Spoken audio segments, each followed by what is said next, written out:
Paso, Grimes, Harris, Houston, Liberty, Madison, Montgomery, Polk, San Jacinto, Trinity, Walker, Waller, and Washington. When, until midnight Central Standard Time tonight. Impacts: flooding of rivers, creeks, streams, and other low-lying and flood-prone locations is imminent or occurring. Numerous roads remain closed due to flooding.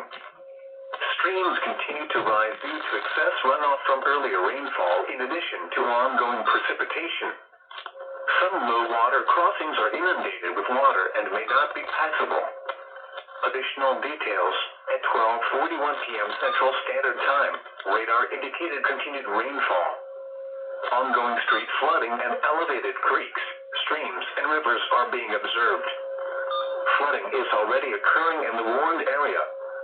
Between 4 and 13.5 inches of rain have fallen in the past couple days. Additional rainfall amounts of 1 to 4 inches are possible in the warned area through Thursday morning.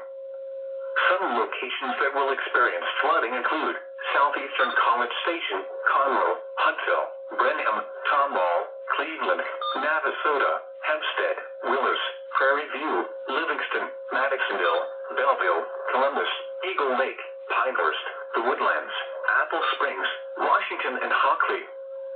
http://www.weather.gov/safety/flood turnaround. Don't drown when encountering flooded roads. Most flood deaths occur in vehicles. Be especially cautious at night when it is hot.